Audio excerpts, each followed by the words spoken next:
So we got a few people joining us.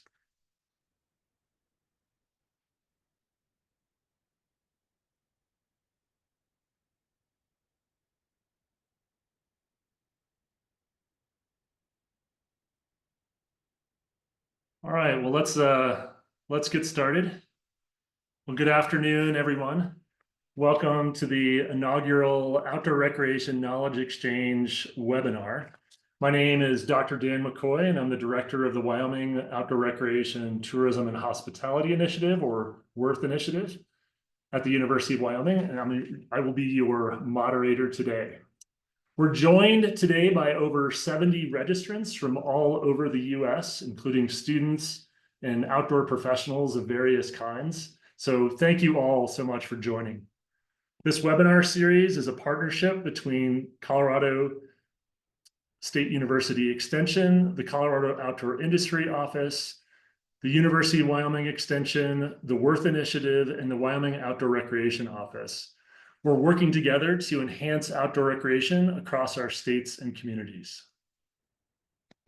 Today, we'll be exploring some of the workforce challenges faced by the outdoor recreation sector, specifically focusing on private businesses, state parks, and a perspective from the Colorado Workforce Center.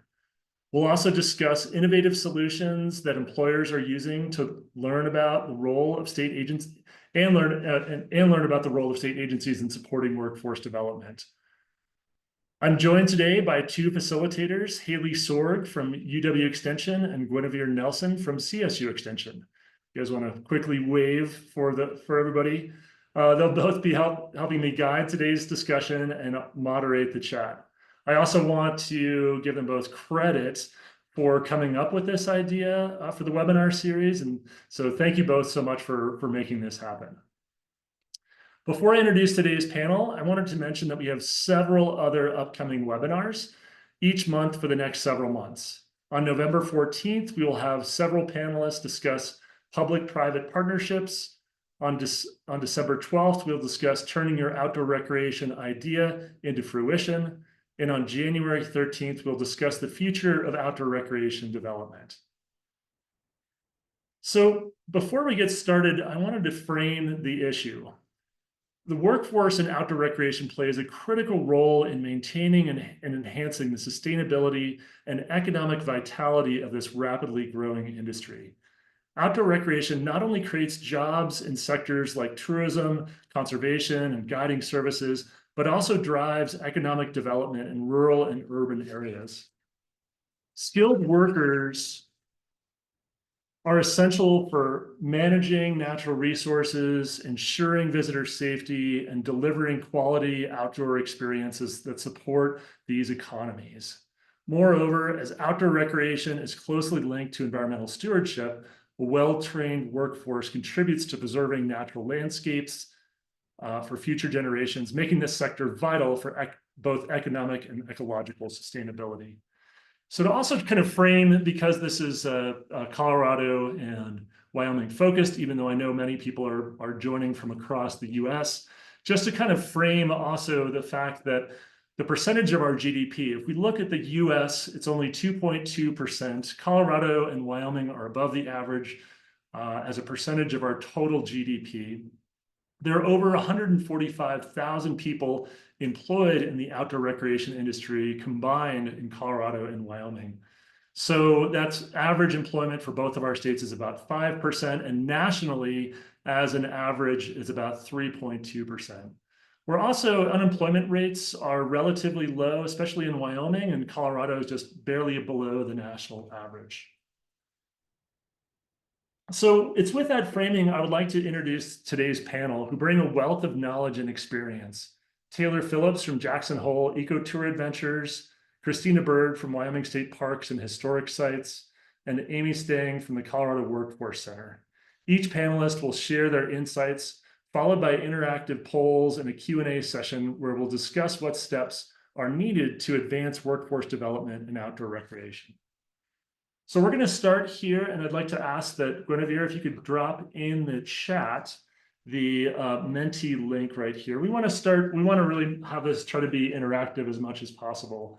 So if you could please just tell us in this first question, what are you hoping to get out of this webinar? So if you could take a moment to respond to that first poll. And while you're responding to that first poll, I would like to introduce and bring forward here our first panelist, Taylor Phillips. He'll be discussing the challenges of workforce development in the guiding sector and how his organization has adapted to these challenges. Taylor. Thank you, Dan. Thank you for leading us off here, and I'm excited to be with everyone today. Yeah, thanks for having me. So my name is Taylor Phillips. I hail from Teton County, Wyoming, and in 2008 I founded Jackson Hole Ecotour Adventures, just to provide some context to the discussion. So we offer auto-based wildlife viewing, cross-country ski and snowshoe programming in Yellowstone and Grand Teton National Parks. And yeah, just finishing up a great summer seasons and happy to join everyone here. So yeah, great questions. I'm glad we're having this discussion, and it's an important one for sure. So, since I've been in this particular industry since the early 2000s, I've seen just incredible growth and rising demand. Like we all know, yeah, COVID hit, and everyone wanted to get outside. It was a boom to the industry, in so many ways, but obviously it provided, all significant challenges as well. And one thing that personally I was challenged with, and I know others were in our industry, across the state and the larger region, was okay, how can we expand our infrastructure to to meet the demand?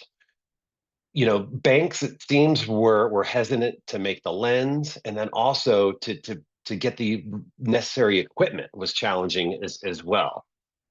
So from an equipment investment perspective, there were certainly some challenges. So down the road, are there opportunities for state-backed grants, loan guarantees, to help with this massive growth and rising demand issue? And training is super challenging in our industry, as we all know. A lot of this work is very seasonal, and folks, they do tend to come and go because of the seasonality of the work. And unlike other industries where they often come pre-trained, most outdoor industry training is done by the companies themselves, and that is costly. It leads to lower wages and higher turnover, and it just leads to this like constant cycle of recruitment and training. So, you know, with that, there tends to be skill gaps. And, gosh, the University of Wyoming and Dan McCoy, your Worth program, does help fill some of those voids, training, young people to kind of move up the ranks. And I think, that has been and will continue to be effective. So I think, the more programming that our educational institutions can put forth around the country would certainly facilitate that.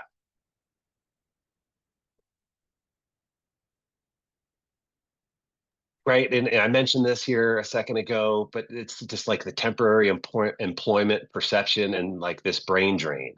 So historically, guiding and outdoor work have been seen as temporary jobs rather than long-term careers. So it leads to a loss of experienced workers as they age out, or seek more stable career paths.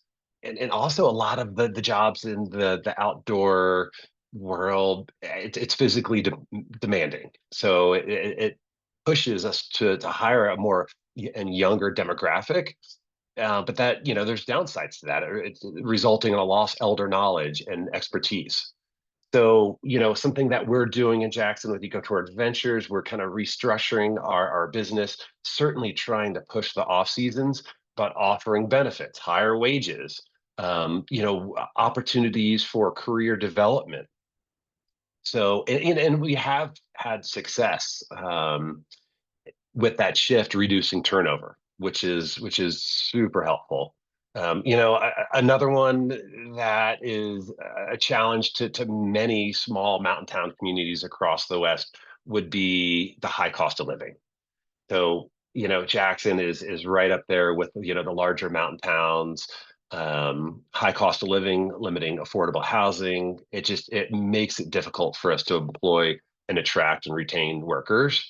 So, the more that employers can, provide that affordable housing option, employee housing, the better, and can businesses and local governments and housing authorities collaborate to develop more affordable housing solutions for, our seasonal and then long-term employees.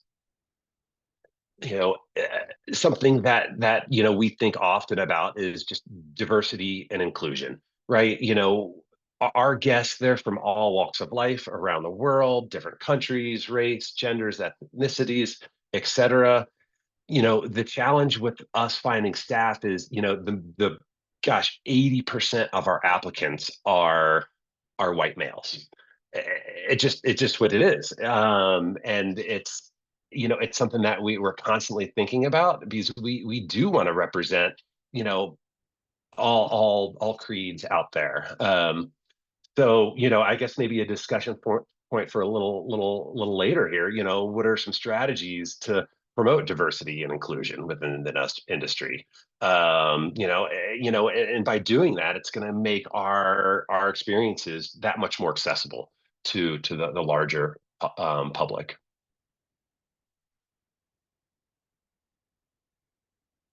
And one thing that can help with a lot of these concerns that we have, the outdoor industry in our respective states, in our communities, like, we need to be organized.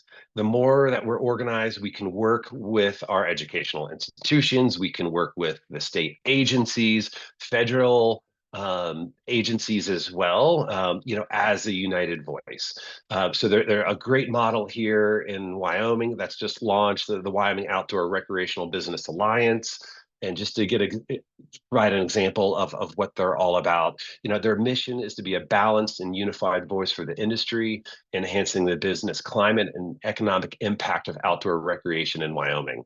We accomplish this by shaping policy, education, supporting investments and connections. So that's just in the sake of time, that's all I have for everyone today. Hope you all found that helpful. Thanks, Taylor.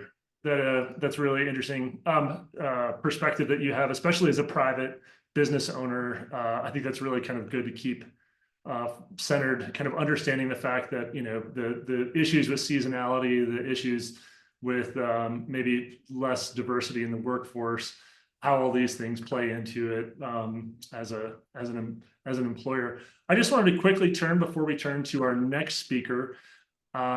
There's two things that I'd like to do, is just kind of acknowledge some of the questions that have come into the mentee. There's a lot of questions that are really, or like, what are people hoping to do or like gain from this webinar today? And I'll just briefly point out some of these things. The theme that I'm picking up on here is getting involved in the outdoor industry. A lot of people who are interested in turning like passion into their job, learning about issues in it. It looks like Taylor, you might actually have somebody who might want to work for you at some point, getting into ecotourism field, which is great.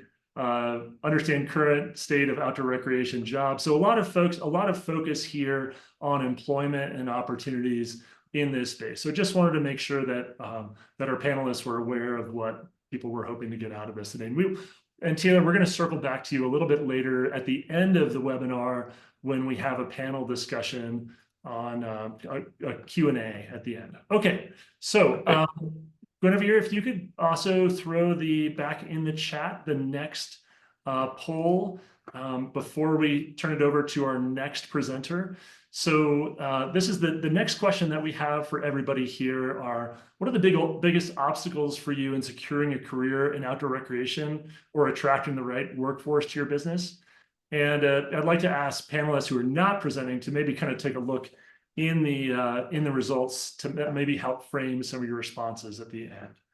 Okay, and so while you are completing that poll, I'd like to introduce our second panelist, Christina Bird from State Parks and Historic Sites. Christina. Dan, thank you very much and welcome everybody. I'm excited and honored to be here. I'm going to share my screen and see if we can't get some of these slides up for you. Let me know if you can see it. A thumbs up, Dan, would be awesome if you can see it. Yep, Awesome. it looks great. Thanks.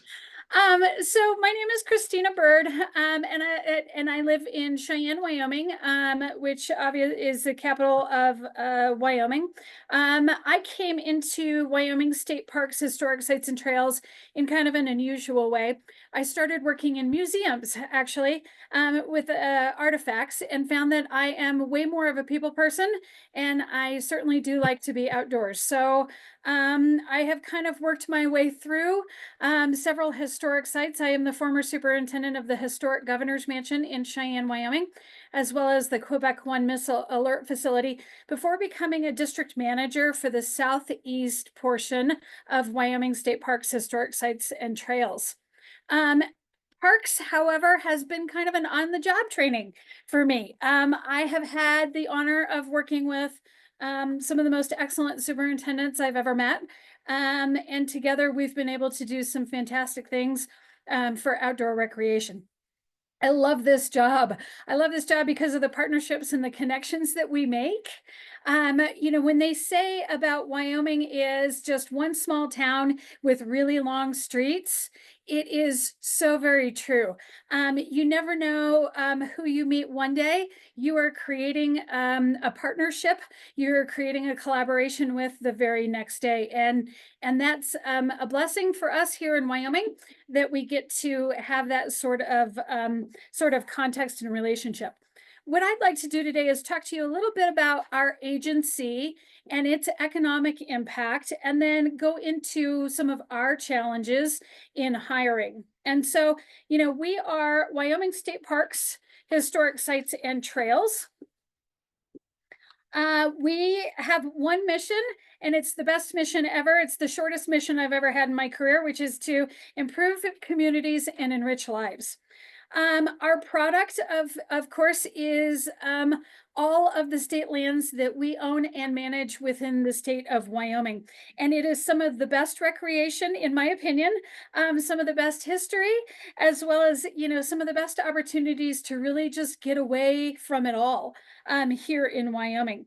We are a 2-division state agency, and so I'm just going to focus in on our section. We are known as State Parks, Historic Sites and Trails, but please know that overall we are a 2-agency division dealing with cultural and natural resources. We have 102,000 acres of both owned and managed property here in Wyoming State Parks, including 6 water parks, 7 land parks, and 26 historic sites.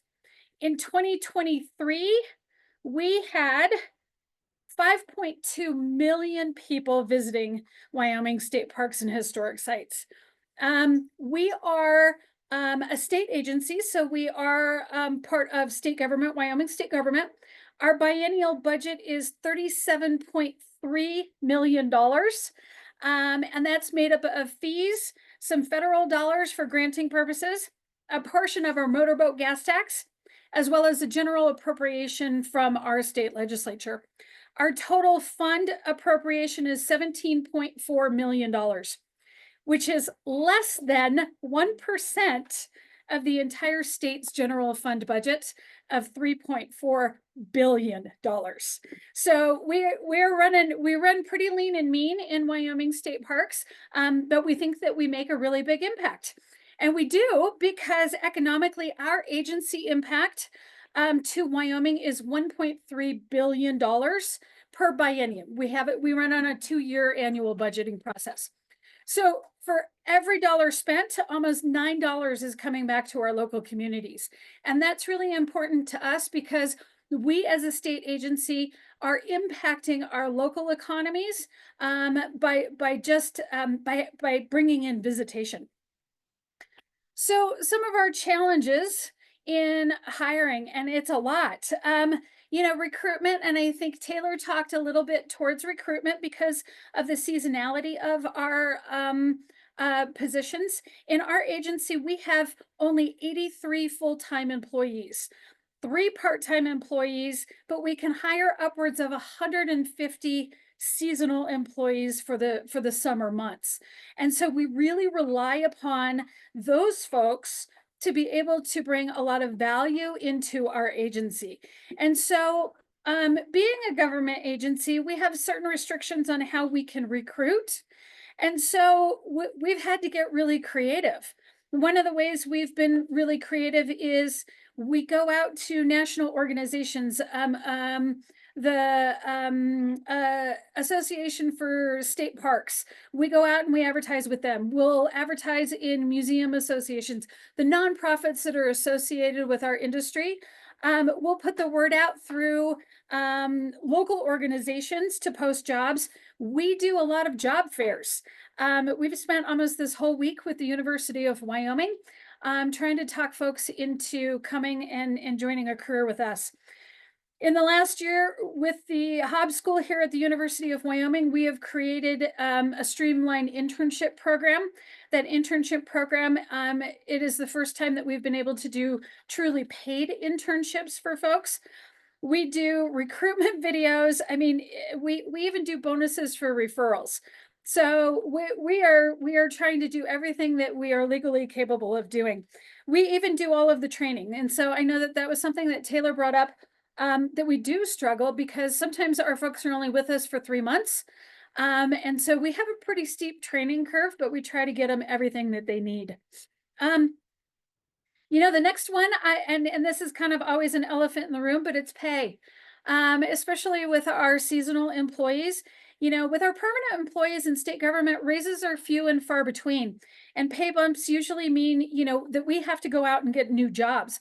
And hopefully we can get those new jobs within our own agency. But sometimes you know, the reality is sometimes you can make more in the private sector. And that's not a bad thing.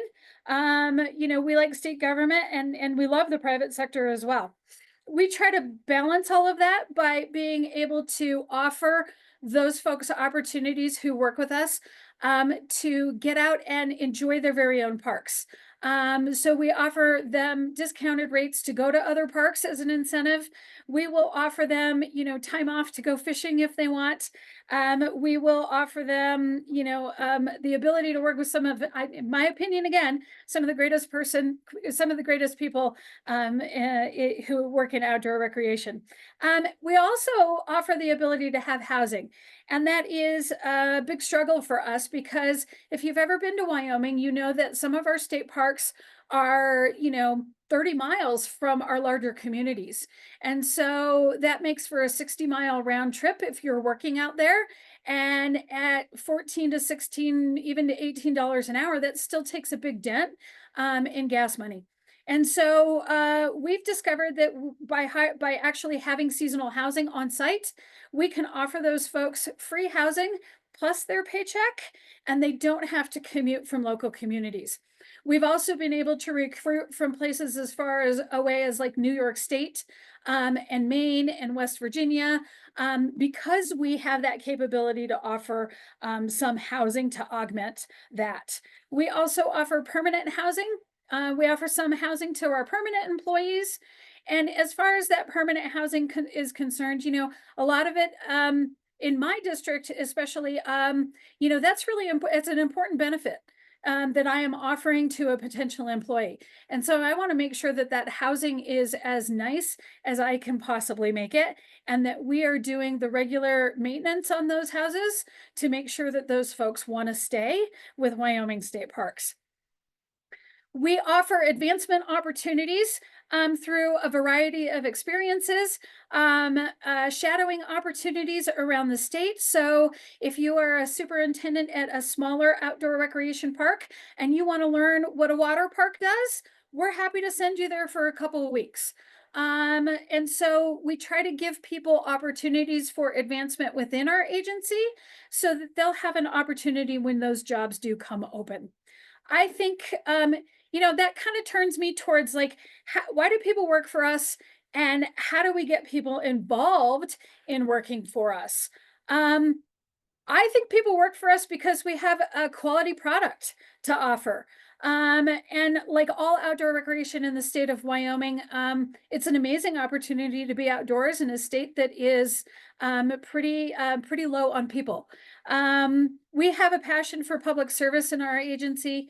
We know that we're making a local impact, that we're making a difference. We are known as what they call a quality of life agency. And so we're making our communities better, but we're also making it better for the people who work here and the people who come and visit with us. So how can you get employed by us? I think that's one of the big elephants in the room as well. Get involved. Is what I tell people, young people who come to me and say, is there any advice? You know, there's so few jobs available in state government. How do I get involved? How do I get a leg in? And I will say, get involved.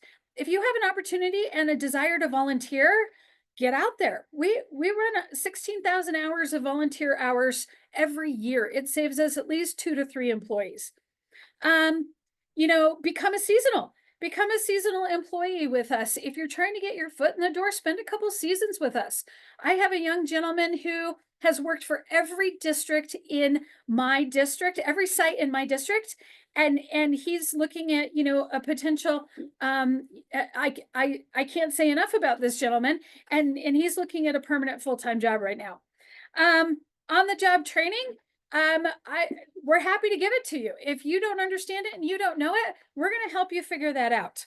Internships, if you are in college and you are looking for a way to get your foot in the door, get an internship, because that way you are both getting paid and you're getting your college credits.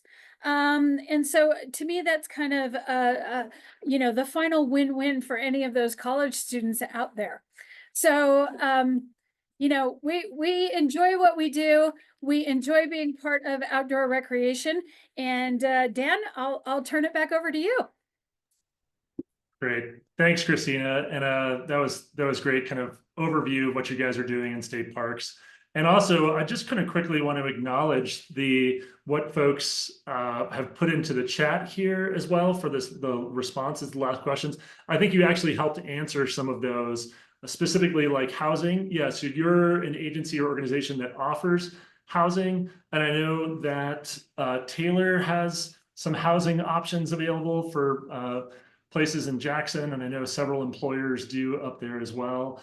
There's just wanted to kind of acknowledge other folks who are really trying to get into this industry that they may not have any previous experience, and like how they get in there. And you kind of answered that as well too, just in terms of you know, volunteering and just getting your kind of foot in the door if you have those opportunities. And maybe at the end, Christina, if you could kind of put in the chat the link to where people can apply for state parks jobs, that might also be, because it looks like we have some interest in knowing where that is. The pay thing, it looks like there's several issues kind of related to pay.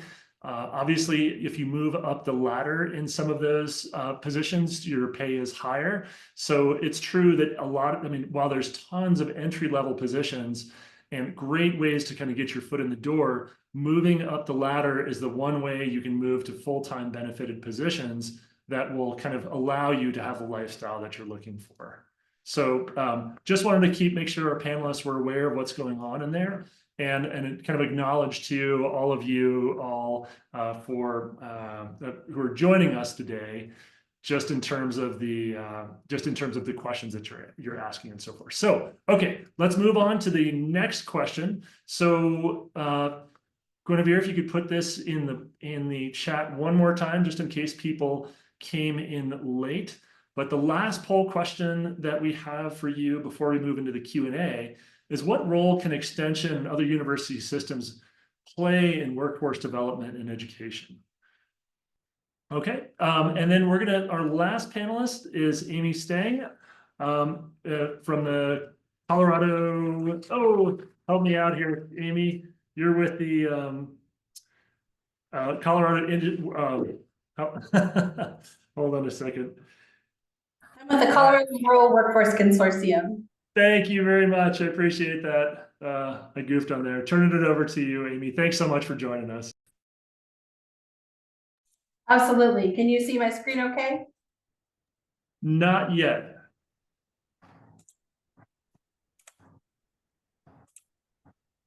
Okay, how about now?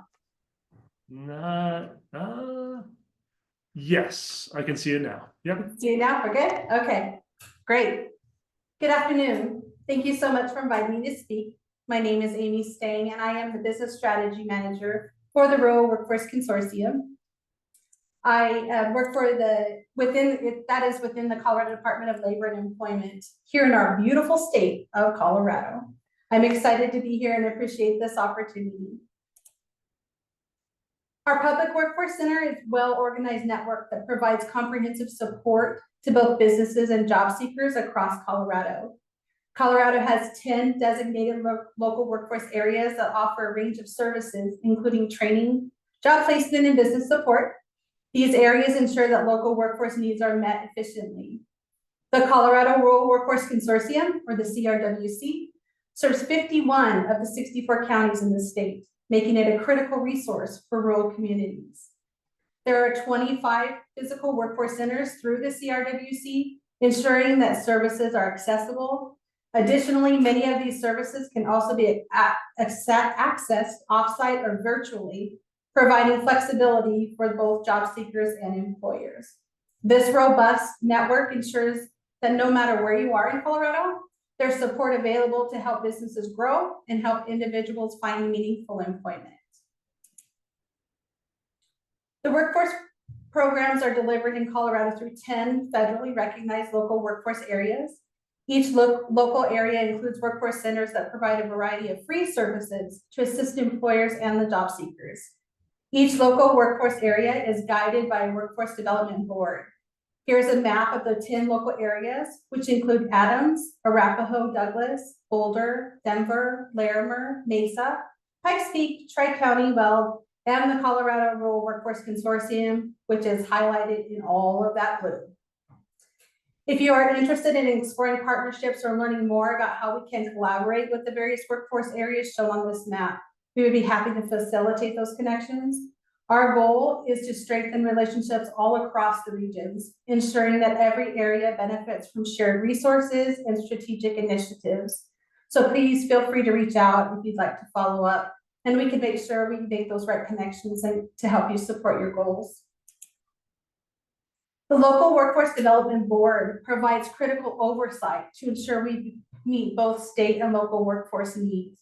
They help us target resources effectively, focusing on skills training and business partnerships to address job shortages.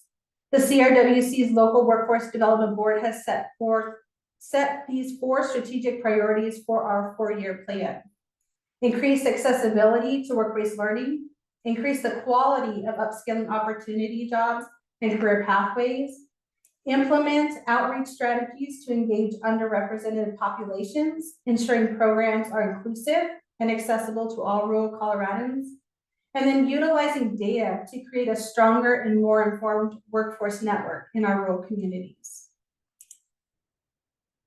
As we look ahead, I really want to highlight the expanded opportunities that the CRWC has available. Think of this as a menu of services designed to support both the job seekers and employers for our areas. Here's a breakdown of those key services that are now available. We have a business strategy team, and that business strategy representative provides employers with recruitment assistance, job fairs, hiring events, and valuable business information like skills-based hiring and incentives. And then it also includes retention strategies and labor market insights. We have a sector and industry team, and that representative collaborates with industry partners and stakeholders to develop sector strategies and convene those sector partnerships to address those workforce challenges and leverage opportunities.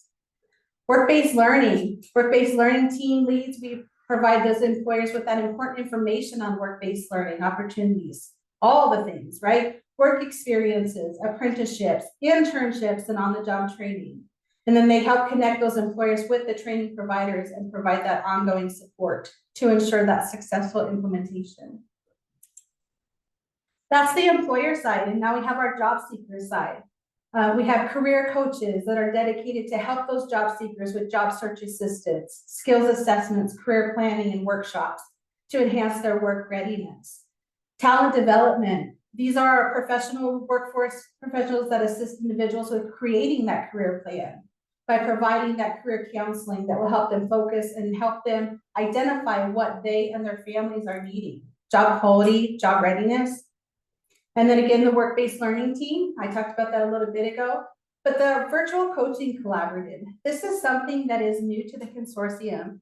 And we are so excited. We have virtual career coaches that are able to provide those job seekers with the same career coaching skills, job seeking, job search assistance, skills assessments, that career planning, but it's all virtual. So really meeting where those Coloradans are at. If they're not able to get into the workforce center, they can meet virtually anywhere throughout the state. Here are the top 10 industries and how they tie into the outdoor recreation industry cluster by providing essential support services. Food services, accommodations, and specialty contractors, they cater to the tourists and maintain the infrastructure. Healthcare services address those injuries from the outdoor activities, while food and beverage stores supply provisions. Recreation industries, along with rental and leasing services, provide necessary equipment and entertainment. Your merchant wholesalers, they supply the goods, and repair services maintain equipment and the facilities. And then personal services support extended stays, all contributing to a seamless outdoor recreation experience. Here are the top 10 occupations that we are seeing. This covers a broad scope of outdoor recreation occupations within the industry. And as you might expect, some of the work is available. Generally speaking, this gives you an example of what the occupations might look like in terms of employment. Rural outdoor recreation businesses play a vital role in the local economy, but they face significant challenges when it comes to workforce development. So let's explore a few of those key issues that we're currently encountering. First, one of the major hurdles is that rural areas tend to have smaller population pools to hire from. This limits the number of available candidates for those job openings, making it difficult to find those quality workers locally. Another challenge is the lack of affordable housing. That's something that we have not heard before, right? In our many rural areas. Even when businesses find the right talent, the scarcity of affordable living options makes it harder to attract or retain those employees. Many workers, especially those new to the area, struggle to find housing that fits their budget. And then lastly, seasonality. Heard that already. Within the outdoor recreation industry adds complexity. The fluctuating nature of demand across different seasons affects the stability of employment, making it difficult for businesses to retain staff year-round. This unpredictability can deter potential workers who are looking for more consistent employment. These challenges highlight the need for creative solutions and support structures to help rural outdoor recreation businesses thrive. The workforce development strategies we discussed today will play a key role in addressing those issues. So wages in the outdoor recreation industry for the CRWC counties have been on an average 18.44% less than the rest of the state. This is based on some of the primary industry groups that make up the outdoor recreation industry cluster. So based on some data and feedback from our workforce development board and our community stakeholders that we have found, here are some of the examples on how we're trying to address those, challenges. Partnering with our local governments to support more overnight stays instead of day use. This generates more tax revenue for these communities to support programs and initiatives to address those challenges. Looking into mentorship and youth programs to encourage more young people to enter the industry in their own communities. We are in the process with the CRWC of providing VR equipment for our youth to use at career fairs, job fairs, and community events, and adults as well, to expose them to those career pathways opportunities. Understanding the day of the life of that career pathway is so important and definitely needed. Job quality, looking into creating more flexible work schedules. Job quality is just not an aspect of wages only. Looking at providing a flexible schedule to meet the needs of the employee to provide that work-life balance. And then looking at industry clusters and looking at collaboration and partnership between building within those sector partnerships to help address the challenges among others within the industry and be solution focused together.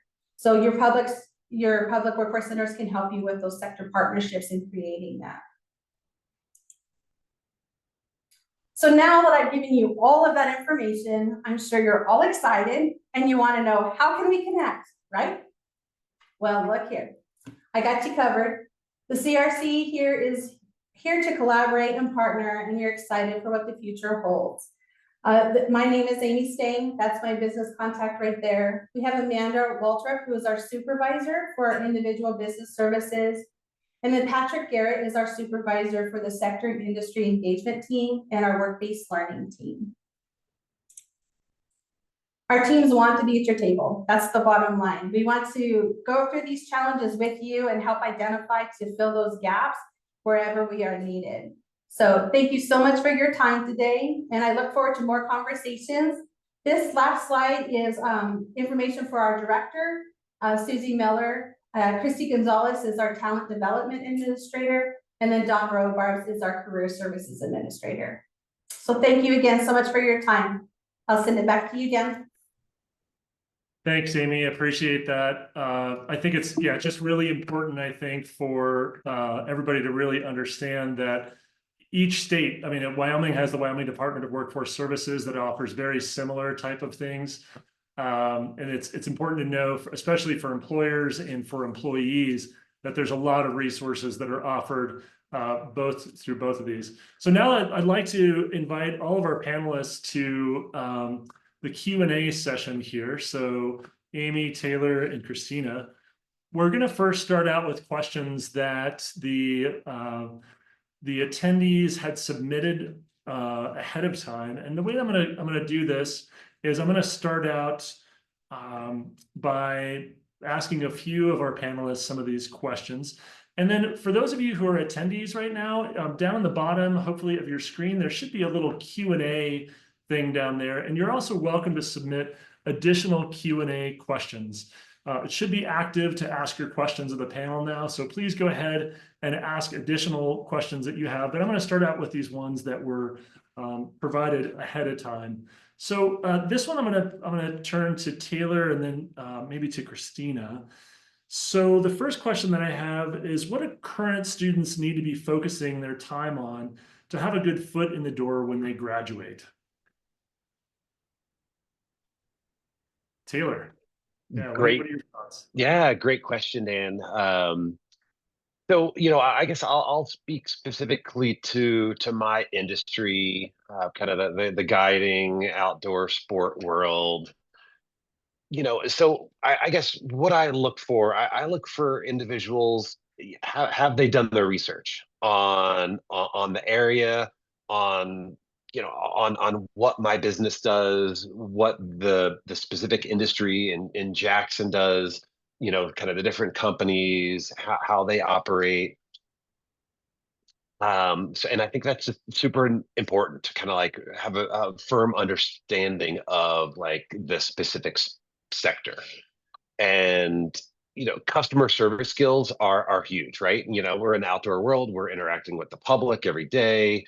So, for folks to like really kind of hone in and fine tune your customer service skills and present those in in your first meeting, your first interview, the first day on the job, I think can really go a long way.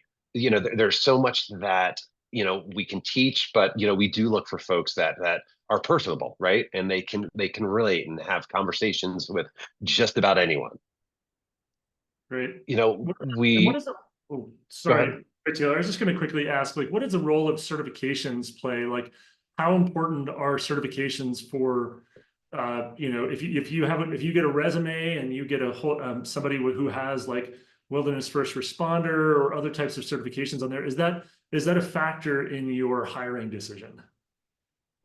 Yeah, great question, Dan. And 100%, right? We see these certifications, whether it's, an avalanche certification, leave no trace, through the University of Wyoming, there's some incredible certifications as well. Like if we see those certifications on resumes, that's turning the light on in my head. It's like, okay, this potential candidate is, this is the track that they're going on. Like this could be a good fit for us. Awesome. Christina, how about you? I have to agree 100% with what Taylor said. And I'll just add to that, if you're local and you're applying for a job, go there. We have a lot of people who will apply for a job, and you'll say, what is your favorite part about XYZ Park? Well, I've never been there. Go there, right? Do your research, like Taylor said. Go onto the website and understand what we do and who we are. Certifications, volunteering. If you have had an opportunity to volunteer, that is or have an internship or have that customer service based job, like really know what you're trying to sell for the job you're applying for. Great. Thanks, Christina. If I can add just a couple of things, Dan, and Christina, 100%. Show up on my doorstep, right? Knock on my door, bother me when I'm in the middle of my workday on the computer. That's fine. Ask to join a program, right? It's like, hey, can I just jump on a tour to see what it's like, right? No obligation from anyone in that space, but that goes a long way with us. Great. That's awesome. There was a question that was asked to previously as like in-demand skill sets. So it sounds obviously like customer service was one of the key things, or specific certifications of experience were helpful. What about degrees that employers are looking for? And again, we'll go Taylor and Christina. What do you guys see in terms of degrees? Is that important? What's important to you? Christina, do you want to take the lead on this one? Sure. So obviously, if this is your passion and you are a university student, like I love seeing people with our outdoor recreation and hospitality and tourism degrees. That to me is amazing. If you have a history degree, if you have and you're going into historic sites or museums, obviously those sorts of degrees are going to be really interesting to us. I will say though that I have had people who have applied with degrees that are a little bit more like parallel, but they've done a fantastic job in creating those bridges to take what they learned from their degree and apply it to our business. And so that if you don't have a degree in our business and you want to work in our business, you create those bridges, create those ties. Taylor. Yeah, that's great. I love it. I think degrees, whether it's outdoor rec degrees, incredibly helpful for sure. On resumes, I look for that customer service experience. Okay, so you have had in your earlier days, you have had, a couple of years working at a restaurant as a server. That's impactful for me. And, a lot of our outdoor jobs, we are interpreting the landscape. We are educating folks about the region. So I do look for those natural history, natural science degrees, geology, cultural history, et cetera. Those are meaningful. Great, thank you. And there's been a couple of questions here that I'm going to try to put into one big group. There's a couple of people who would look like they're coming from different industries. So they might like project management. We've got people who might be interested in tech or coming from the technology sector, maybe from marketing. We have somebody who said, I've never worked in the industry at all before. So just to kind of help us understand here a little bit, and I'll go Taylor first and then Christina, you have jobs that are working for state parks or working for Ecotour Adventures that you would prefer like credentials that are in technology or marketing or accounting, because you still have those functions as part of your organization, right? So like, even though you're not like an outdoor guide, you can still work in this industry, right? Right. Yes. Yeah. 100%. We have a social media team. We have we have individuals that just to kind of chew on, discussions, moving the business forward. So it's not just folks that are guiding, right? We need folks that are good with money. with advertising, marketing, et cetera. And, you know, we do often pull from our guide roster and kind of like move them up the ranks. So kind of to your point earlier, Dan, it's like there's certainly opportunities for growth within the organization for that increased pay. Right. And I'll just add to that, because we have we have an engineering team, because we have infrastructure in our parks and historic sites as well. We have a planning team, we have an accounting team, a marketing team. All of those folks may not be out in the field every single day, but they are part of this mission, and they are what makes us successful.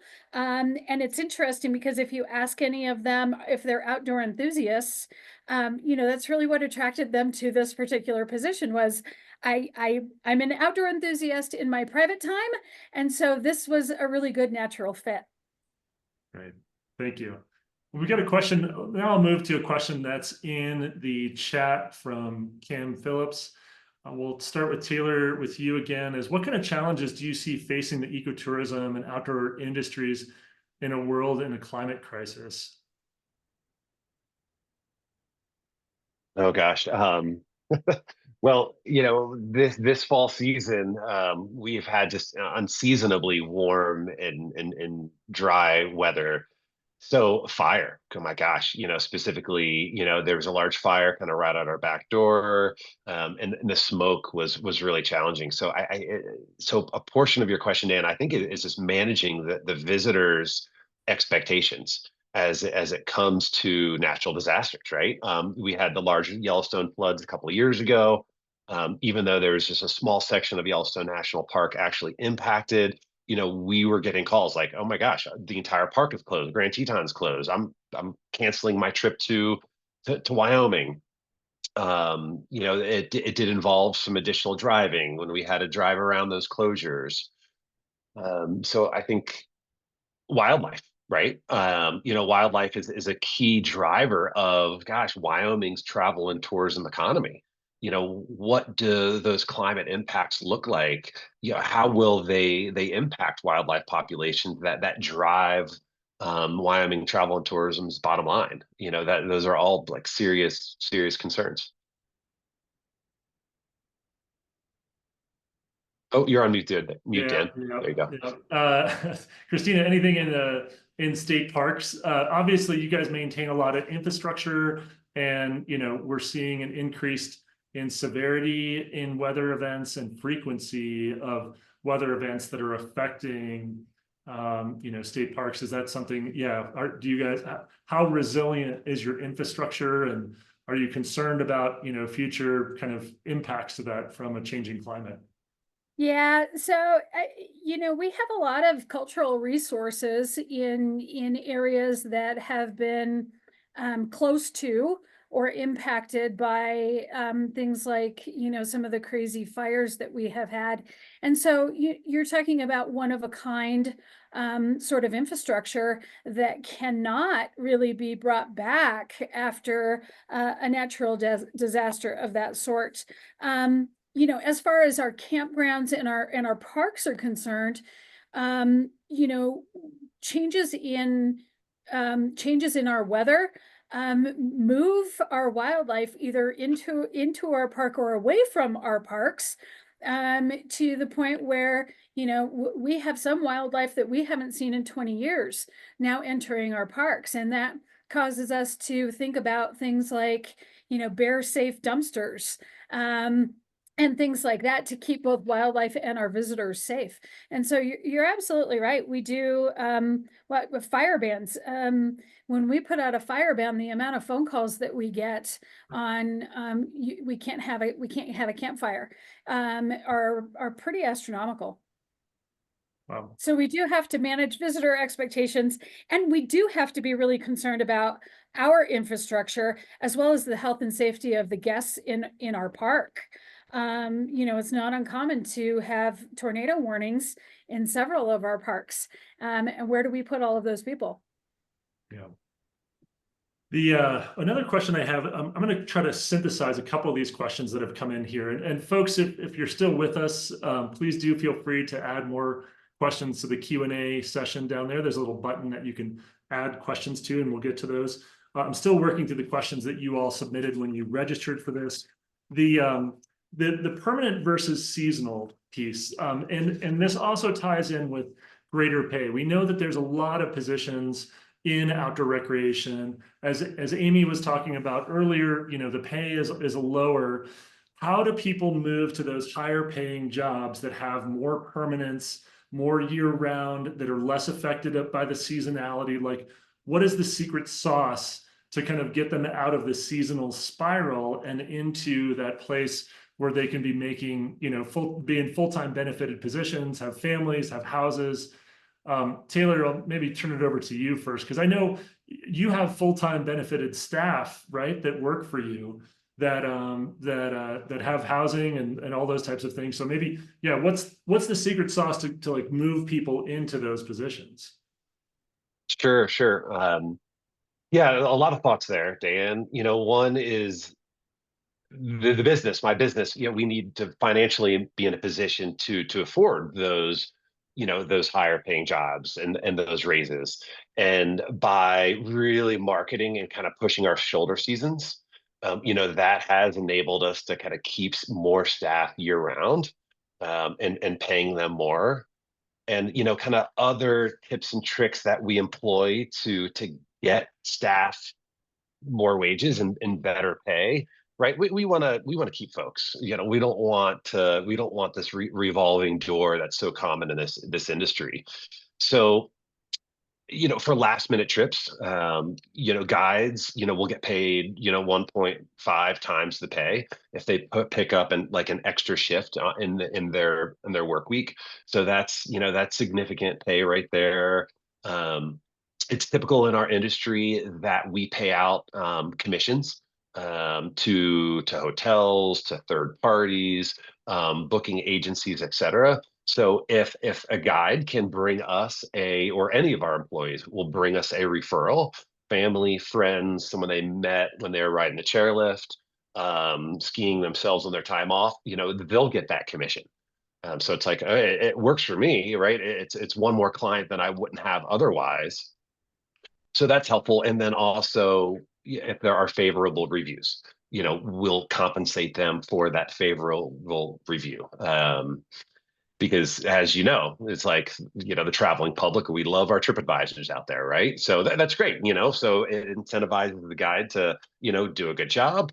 They get more pay, we get that review, and it's a positive feedback loop. So that's great. So Dan, ask your question again. I think there's one more part there that I didn't speak to. It's just really the secret sauce. I mean, there's a lot of people on this webinar that are really looking to kind of move out of the seasonal kind of vortex and into permanent full-time positions, and really like, what's the secret sauce that can help them do that? Right. Yes. Yeah. You come in the entry-level position. You have passion for your role, you do a killer job, perform well, you go above and beyond, right? Like provide ideas, suggestions, strategies to grow the company, provide value. And there, at least, in my small business, like there are opportunities for growth where you will get paid more. Okay, thank you. Amy, I think you've got a response to this too. Yeah. I was gonna say too, I think for the employers in the room, being a cultural quality employer where people want to come back and work for you, providing that job quality aspect of that work-life balance. It's so important right now. People are trying to manage little kids and big kids and, all the things. And so providing such a wonderful culture where you feel, a belonging and you feel that family, trust in your employer. I think that's where those people want to start to come back. Yeah, that's great. From the employer side, that kind of creating that culture and maintaining that culture where people want to work and stay. That's huge. Thank you. Christina, yeah, any secret sauce in moving up in for state parks? I mean, how do students move out of, working at a fee booth or, somebody working at a fee booth and then kind of moving into that full-time position? Is it any different or pretty similar to what Taylor's talking about? It is very similar to what Taylor is talking about, is providing that value, providing those aha moments to both the customer as well as the employer, that makes you stand out, right? That's what we're looking for. And so we are, as many of you know, we're bound by rules and regulations within the state of Wyoming. But we've also been able to push our seasonal employees to more shoulder season. So we have a typical 3-month season. And then in certain areas, you can jump into a 6-month season.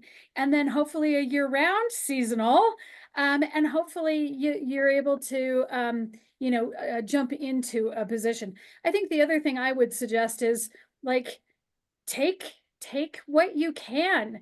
If you are a go-getter and you're looking at an entry-level job, like, take it for a year. It's still experience you're putting in your basket, in your tool chest, that you can move up and on with afterwards.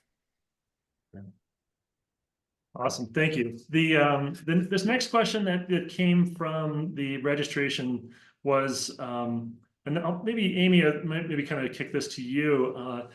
There's an organization that was, for example, looking to find a pool of qualified employees to hire for a trail crew. Let's say you're a trail crew, you're a company down in Colorado, and you're looking to hire like hourly employees to kind of work on those trail crews.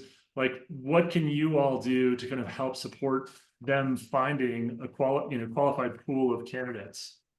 Oh, a wonderful question. We kind of live off that motto of, what do you need? We can help. So really, like, meeting with that employer, really trying to figure out what they're looking for, who they want to hire, but then being able to, work with them on their job description. Maybe if they're having problems hiring, what does that job description look like? Are you really required to have somebody with a degree? Or can you do some, work experience or some skills experience? Maybe you have somebody that has 20+ years of experience, but they don't have a degree for some reason. Making sure that job description and that it is up to date. But then working with that employer in promoting their hiring event, having a hiring event at one of your local workforce centers. We have the ability to do virtual hiring events now. So, really meeting that employer where they're at and coming together and figuring out what would work best for them. And then just, really going for it. Like I said, advertising for them, being there with them, holding those hiring events and those job fairs. And then, sometimes we would even do screenings for them. Let us screen those applicants for you and then move them on to you. And then you can take it from there with the interview process. But yeah, so those are some of the things that the Colorado Workforce Center can help provide. Great. Oh, and job postings, right? Post those jobs. Let's post those jobs. Let's get them everywhere, our Facebooks and, way of the world right now. And so, let's help promote those positions for you. Great. Thanks, Amy. You bet. This is another question that came in from why people are attending the webinar. One person asked the question, what are ideas being used to attract workers in outdoor recreation? So maybe Christina, I'll kick that one to you. I mean, what are the things? I mean, you talked about several things that you're doing to attract workers. You're providing housing.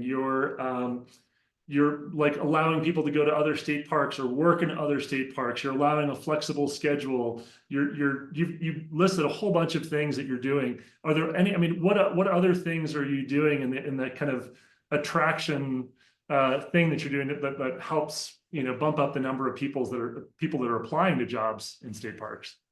Yeah, we really have, like Amy said, we have had to get creative, and we've had to really kind of meet people where they want to be.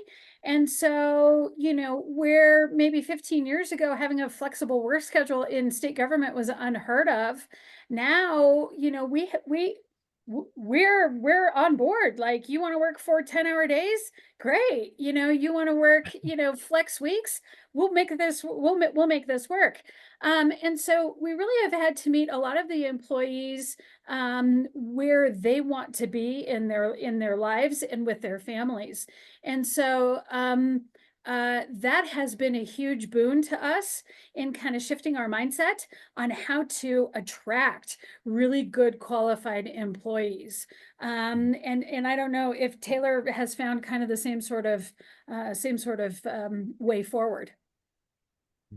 I have, Christina. Yes. Pay, the benefits, the health insurance, the IRA package, mental health days, we provide paid, that's helpful. The flexibility is huge, and it's, that has been helpful. And like, I think that folks these days are really thinking about like the company culture, like what organization are they spending a majority of their work hours or their weekly hours at.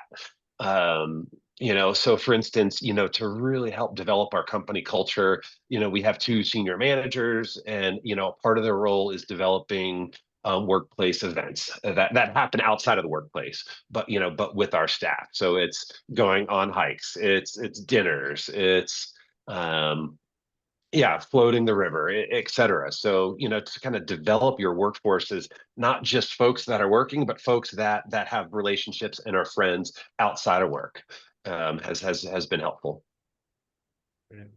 I think I would just add that I think people want to work someplace where they also feel value, both in the mission of where they're working, as well as value as in, I'm a good employee and you recognize that. And so we've worked really hard over the past 5 years in things like employee recognition and things like thank you cards, for extra hours put in, and things that we can do within our boundaries to make those people feel like, hey, we see what you do, we appreciate what you do, and we hope you find value in working for us. Awesome. Here's another insight that could be helpful for this discussion. So the power of why. It's, why is it that Ecotour Adventures, why is it that we do what we do? And that needs to align with the individual. So like, we need to have, common goals from an employee perspective, just to have that strategic alignment. And I think that brings value. And I think more and more of the workforce these days, they're looking for that alignment, if that makes sense. Yeah, that's great. We're getting close to the last of our questions here, so I just want to put it out to any of the folks who are out there listening. If you do have any last questions that you'd like to get in here, please do get those into the chat.